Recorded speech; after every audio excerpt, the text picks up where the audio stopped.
Let's go! Britain is a nation of foodies. Sweet! Really peppery. But what do we really know about where our food comes from? I've never been cornered by an ostrich. This is like Oxford Circus, but for cows. And how it's processed before it reaches our plates. This is incredible. The place is run by robots. We're going to the ends of the earth to find out what's really in our food. I've got to change my transport. We're meeting the people who make it. Don't know where to look. And we're asking the questions to learn the truth. Let's do it. Tonight on Food Unwrapped, I go in search of the best source of omega-3. Look at that. That's mad. That's fish oil. I'm in Spain to ask why their posh pork is so pricey. Oh my goodness, you are guarding an absolute piggy gold mine. And I find out how brown beans can make white chocolate. Come on.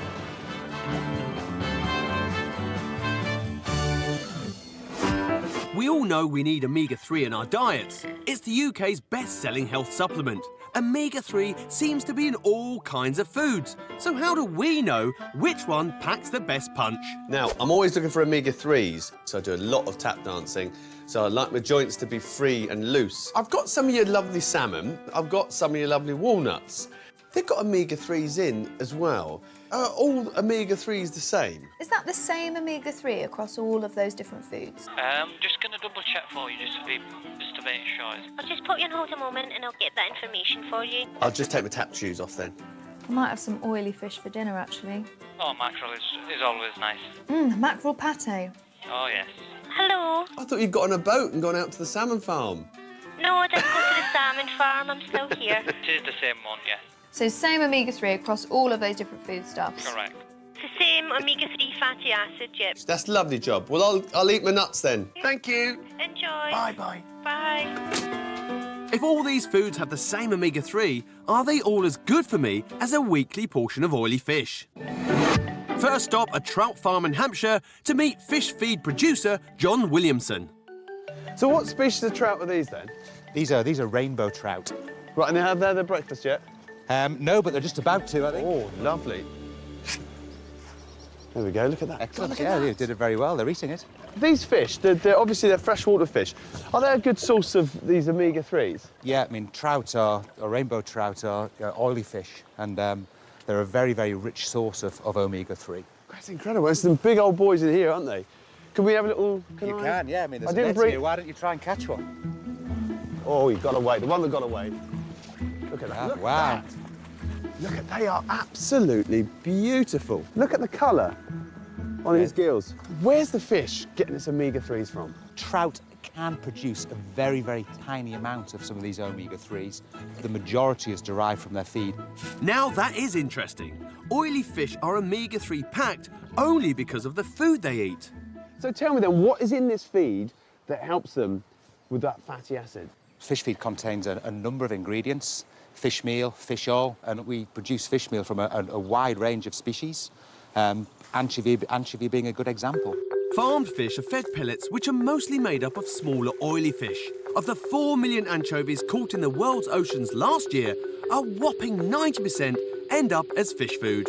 And that species, where are they getting their omega-3s? They get it from their diet as well, so they're eating microalgae in the water. They're feeding on algae, which are a rich source of omega-3, and so we're getting bioaccumulation up the food chain. So these oils then are really vegetable-based. They're from seaweeds, algae. From algae, yeah. Wow, that's amazing. This omega-3 rich algae is gobbled up by tiny fish like anchovies and passed up the food chain, where it accumulates in the liver of white fish like cod and throughout the flesh of oily fish like trout and salmon. So to produce the huge numbers of farmed oily fish, you got to feed them a whole load of wild fish. Surely there's got to be a better way.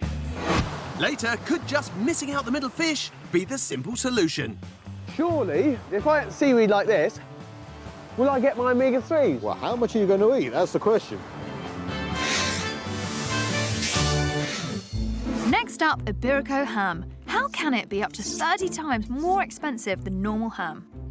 Hi there, do you sell any Spanish ham, the Iberico ham? I just wondered why it's so expensive. It's £10 for 100 grams. It's quite posh, isn't it? Is it a special pig? I don't think it's that. I thought it took them a long time to chase the pig. It could be a really fast pig. I think I want to go see these pigs. Bye. Bye. I still don't know how this posh pork gets so pricey. So I'm off to southern Spain in search of pigs. I want to live down there. I don't know about those piggies. This is the land of Iberico ham, deep in Spain's Wild West. It is absolutely beautiful, but I can't see any piggies at all. Hi, Kate. Herman! Hello. Oh, nice to meet you. How are you? Oh, kisses. This We're in Spanish. Spain. Herman Arroyo exports Iberico ham to Britain. Look at this place. So your pigs live here? Yep. That is incredible. Look, look, look, look. There he goes. Gosh, they get a run on, don't they? The pigs are known as the Pata Negra because of their black hooves. Oh, look, you can just about see it. They've got little black trotters. What is so special about them? The ability that they have to adapt to the environment, the ability to incorporate the good stuff that they eat into the quality of the meats and the hams. What is their diet? What do they eat? They eat what they love, and they love acorns. So this is what they eat. Look at that. Sadly. Have you ever tried one? Yes. That is a really, Strange. almost a little bit like honey, but it's really acidic. And with a generous half-hectare each, every pig can gorge on the sweet acorns of at least 5 Mediterranean oak trees. During the acorn season, the pigs nearly double their body weight. Basically, the key to success is the amount of acorns they can eat. You have to realize that they are eating 7 to 8 kilos of acorn per day. Gosh, that's loads of acorns. The Iberico pig's unique ability to convert the flavour and fat from the acorns into their meat gives this ham its distinctive taste and protected name, Jamón Iberico de Bellota. So at what age do you slaughter these pigs? By law, it has to be a minimum of 14 months. This animal in particular can go up to 20 months, 22, 24. Oh, really? Yes. So that's pretty old for a pig. I mean, that's a long life. So we've seen the pigs. What happens next? Come on, I'll show you. Next up, white chocolate. If cocoa beans are brown, how do you make chocolate white? I just want to know, how do you get your chocolate white? Beg your pardon? What do you know? I don't know. What do you do? Do you scare it to death? Do you freeze it? Do you get snowmen to make it? Because all the cocoa beans that I've ever seen are like really dark brown. Yeah. Wow. To be honest, I really wouldn't know here. I don't think any of us here would know. No, this is the problem. No one knew at school. It's not actually a chocolate, it's a synthetic. Oh, is it? Basically, it's synthetic. It's not really chocolate. It's nothing to do with the cocoa bean at all. This one's for my mate, Sweet Tooth Tebbutt. Sean? Ah, hiya, Matt. Nice to meet you. Nice to meet you. Right. So you're the Milky Bar kid, right? Oh. Little bit older than I was expecting. This is Britain's biggest producer of white chocolate and makes 8 million bars a week. No. Lots of white chocolate buttons going up a escalator. So this is your white chocolate? White chocolate. Been put Oh, through it a sieve. smells really good. Really creamy, smells creamy. Is there a sieve in here, is there? There is a sieve, yeah, and it just pulls out any material that might be stuck in the shake it out. pipeline. Okay? I mean, how do you make white chocolate out of dark cocoa beans? That's a trade secret, but I can show you now. I was hoping for a bit more. Right. But I can show you I've now. come a long way, yeah? Yeah. I'm on a mission to find out how a brown cocoa bean can make white chocolate. That's a trade secret, but I can show you now. I was hoping for a bit more. I've come a long way, yeah? No, but no, I can show you traditionally how it's made with basic ingredients, but I can't show you the actual formulation. All right, where do we go? Okay, this way. All right. These chocolatiers can be cagey. Well, let's have a look at his raw ingredients. That's a cocoa pod, so when it comes off a tree, it's roughly that sort of size, and that's the beans inside. Okay, So- and these are the beans? They're the beans. So these are cocoa beans? They're cocoa beans. So the beans have to be taken to a processor. We'll take the shell off them, and then the bit in the middle, this brown bit here, is called the nib. So you need to convert the nib into a liquid. So you need to grind that material, and it becomes this material here, which is cocoa liquor. Okay, so is that... Can I try that? You can. So help yourself to a white spoon. I mean, it looks like neat chocolate. Is it good? It's great. Oh, my... It's completely gone solid. Suck the moisture out of your every bit. Yeah. That was revolting. The liquor's 100% cocoa and even darker than the bean. To make white chocolate, you need to separate that out into its two components, cocoa butter and cocoa powder. What a cocoa processor will do, you'll take that material, put it in a hydraulic press and squeeze it and physically force the fat out of that material. So that's what you make white chocolate from? So you can make white chocolate with that material there. You cannot make white chocolate with this brown component here. So this brown component goes into milk and dark chocolate. The top component just into white chocolate. So can I try this? You can. Right, so cocoa butter. Cocoa butter, yeah. Smells like fat. And it is fat. But does the fat taste like chocolate?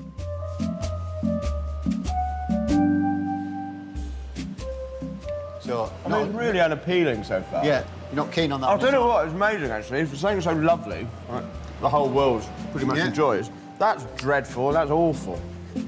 So somewhere along the line, somebody very clever has managed to create something really tasty out of that. Right, so now we've got that key ingredient. No offence. Yeah, no problem. So how do they make such an unappealing fat into such a sweet treat? So we've got sugar, you've got whole milk powder, and then we also have whey powder. Okay. So you combine those three dry ingredients with cocoa butter. I was always told as a chef, there's no chocolate in white chocolate. Ah, no. It's just milk. There's no cocoa liquor in white chocolate. That's cocoa liquor. Right. There's cocoa butter, which comes from cocoa liquor in white chocolate. There has to be. So there has to be cocoa butter. So legally, you've got to have cocoa butter in chocolate. So white chocolate is made from a brown cocoa bean, but only the separated buttery part. Can I take them home then? If you get them out of the mould. You don't sound convinced. You take the mould with you.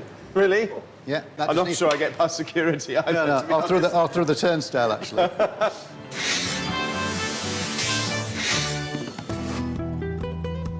Back to Iberico ham. I'm in southern Spain, one of the few places the ham is produced. Earlier, I discovered that the pigs thrive on an all-you-can-eat buffet that flavours the ham. They eat what they love, and they love acorns. But acorns alone can't make it one of the most expensive hams in the world. So I've come to Spain's largest Iberico ham factory to get some answers. Oh, what is going on in there? This is the salting chamber. Salting chamber. When all this process we were talking... It's so cold. It's so cold. Is this how you Yes, preserve the meat? we put a layer of salt, layer of hams, layer of salt. Through the humidity in this chamber and the low temperature, we form something that we call salmuera, which is the mix of salt with humidity. This salmuera penetrates the ham to the heart. You want salt to get right to the centre of this leg. Each leg is in the salt for around 10 days, 1 day for every kilo. Ooh, It is heavy. that is a heavy... That is a lot of leg. The salt begins the preservation process by reducing the water content, which in turn prevents the ham from rotting. What has happened to these hams? They are brought in here and they develop this flora, And by flora, you mean mould? mold. Mold creates a protective barrier as the muscle fibres inside break down and the fat simply drips away. It's melting on my fingers. That's the acorn. The acorn fat. As the meat dries out, it loses half its weight, but the chemical changes intensify the flavour. So how long has it taken? This ham has been approximately 6 years. 6 years. Okay, 9 to 10 kilos. How much would that cost? In England, it will be around 350 to 400. Yeah. But I mean, that's 8 years' work, isn't it? In this room, we have 12,000 legs. Right, okay, just bear with me. 12,000. Time to do the maths. I'm getting there. 4.8 million. You're a very important person. Oh my goodness, you're like, I mean, you are guarding an absolute piggy gold mine. How many rooms have you got? ¿Cuántas bodegas hay? 9. 9? You are looking at £45 million worth. I hope you guys have got top security. Normal ham can go from piglet to packet in 5 months. With Iberico ham taking up to a leisurely 6 years, no wonder it's so pricey.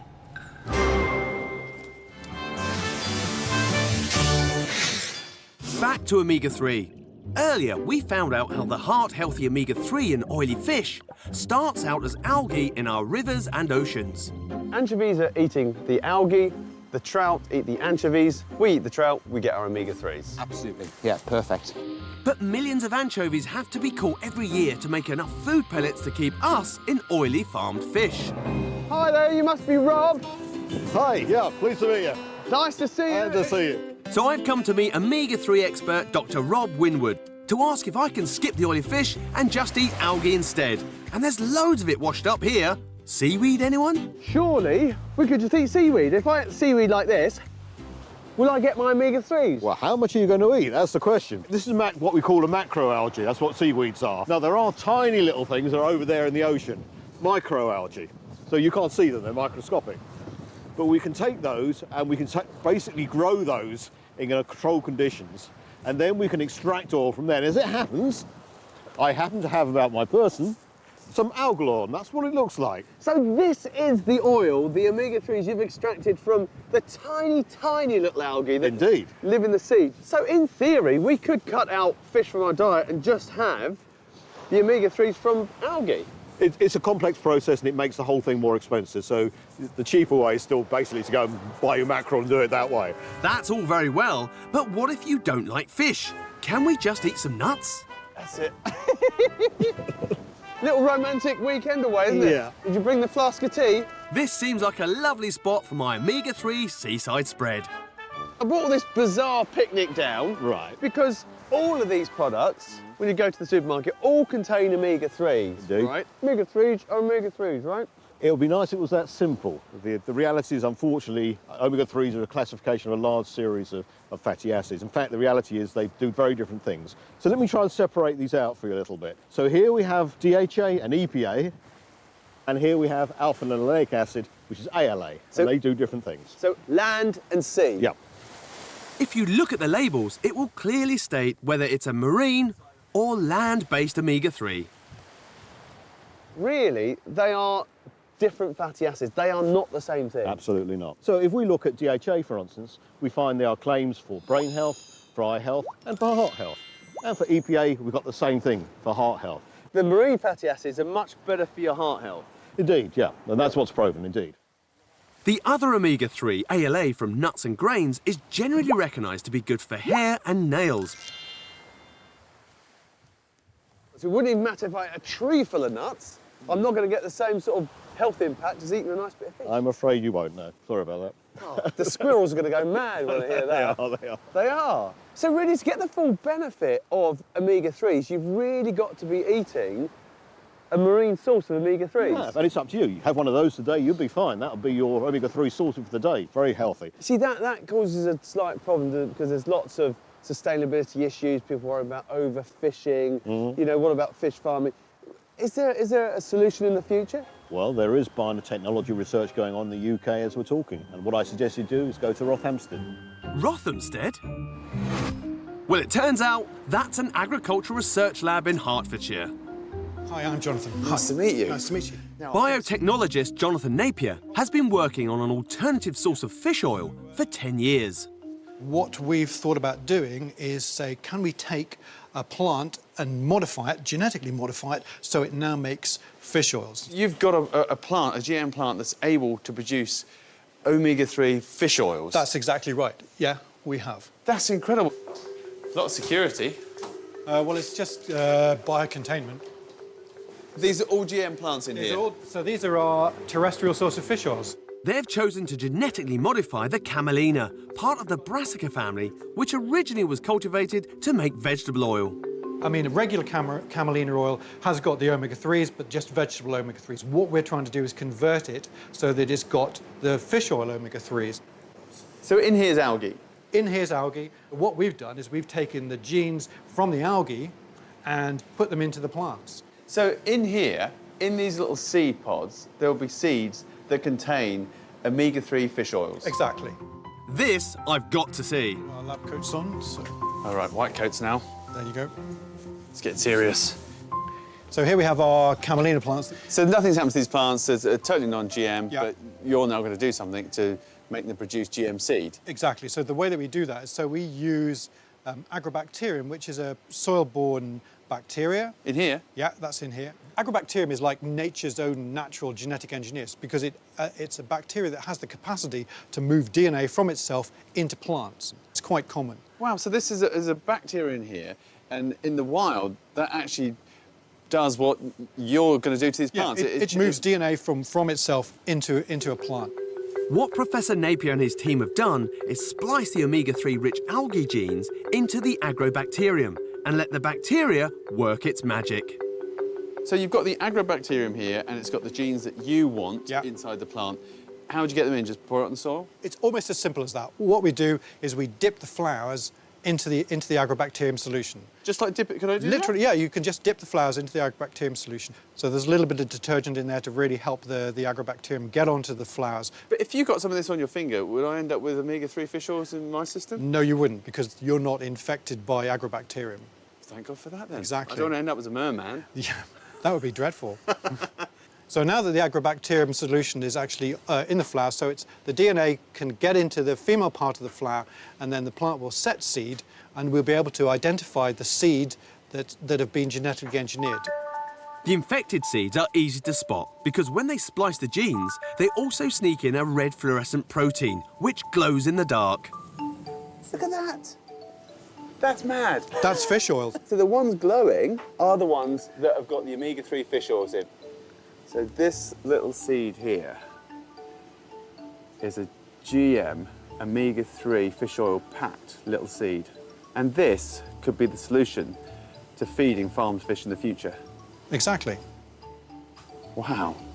The seeds are crushed and turned into an oil, which could feed our farmed salmon and trout by the end of the decade. Can I have a little smell of it? Yeah, sure. Because when you smell fish oils, it smells fishy, Yeah. obviously. And this is the same stuff, omega-3s. But it doesn't smell of fish oils. No, it smells like... It smells like a vegetable oil. It smells like, yeah, cabbagey, oilseed rapey type oil. Wow, that is incredible. Omega-3 fish oils here in my very hand, and it has never seen the ocean.